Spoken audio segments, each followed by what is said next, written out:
जंगल में बंटी कबूतर और टुनटुनी नाम के पति पत्नी रहा करते थे।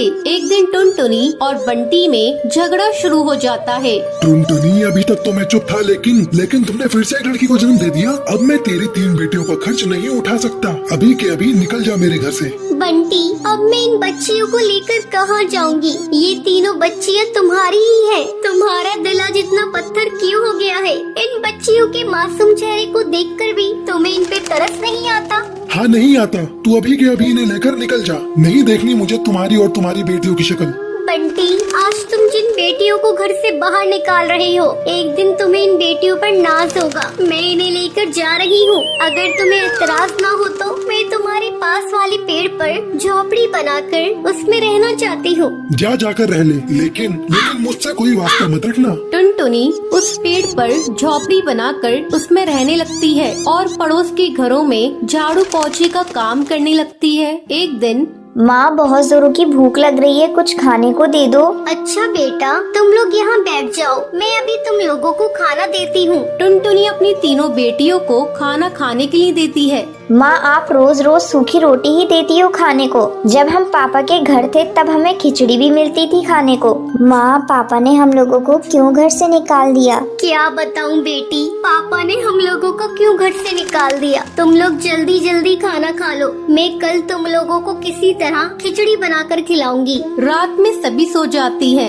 लेकिन टुनटुनी की आंखों में नींद नहीं थी। तभी उसके पास उसकी सहेली का फोन आता है। अरे टुनटुनी, आजकल तुम कहाँ हो? बहुत ढूंढते ढूंढते तेरा नंबर मिला। क्या बताऊँ, आजकल मैं बहुत मुसीबत में हूँ। मेरे पति ने 3 बेटी होने की मुझे सजा दी है। मुझे मेरी बेटियों के साथ मुझे घर से बाहर निकाल दिया है और मुझसे पूरी तरह से रिश्ता तोड़ लिया है। टुनटुनी, तू कल मुझसे मिल। मैंने गरीब लोगों के लिए एक सिलाई सेंटर खोला है। तू कल से मेरे इस सिलाई सेंटर की देखभाल करना शुरू कर दे और इस काम के लिए मैं तुम्हें अच्छा खासा बाजरा और अनाज दूंगी। तो क्या कहती है, कल से तू आ रही है ना?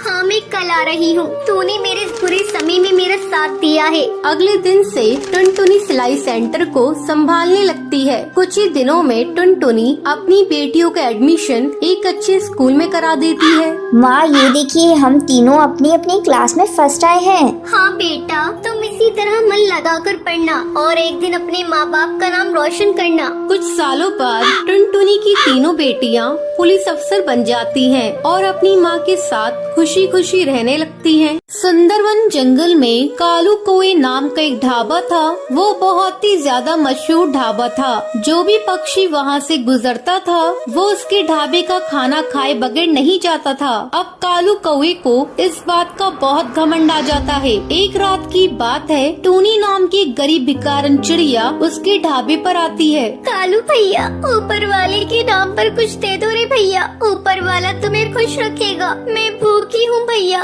तुम्हारा होटल तो कितना बड़ा है। चल भाग यहाँ से, आई बड़ी बेकार। जब देखो मुंह उठाकर आ जाते हैं। ये ढाबा है, कोई धर्मशाला नहीं। ये कहकर कालू कौवा टूनी चिड़िया को धक्के मार के वहाँ से निकाल देता है। अगले दिन कालू कौवे का नौकर चिंटू चिड़ा आता है। मालिक, वो भिखारन टूनी चिड़िया ढाबे के बाहर भूख के मारे मर गई है। अब क्या होगा? अरे ये क्या हो गया? सुन चिंटू, जल्दी से इसकी लाश को पीछे वाले कुएं में डाल दे, किसी को पता नहीं चलेगा। अब वो टूनी चिड़िया की लाश को कुएं में डाल देते हैं। ऐसे ही काफी दिन गुजर जाते हैं। एक दिन रात के टाइम सोनू कबूतर अपने परिवार के साथ ढाबे पर आता है। पापा, मैं तो मटर पनीर खाऊंगी, जल्दी से मंगवा दो, मुझे बहुत तेज भूख लग रही है। तभी वहाँ पर टूनी चिड़िया की आत्मा आती है। बोले, आपको क्या चाहिए? क्या खाएंगे आप? दाल चावल, matar paneer, shahi paneer, chicken korma, chicken fry, क्या लेकर आऊँ आपके लिए साहब? हमारे लिए 3 प्लेट मटर पनीर की ले आओ, बहुत तेज भूख लग रही है, जल्दी से लेकर आना। अरे लेकिन एक बात पूछूं, तुम इतनी डरावनी सी कैसे हो? तुम्हें देखकर कोई डर जाए। गरीबों के हालात ऐसे ही होते हैं, हर कोई हमारा मजाक उड़ाता है।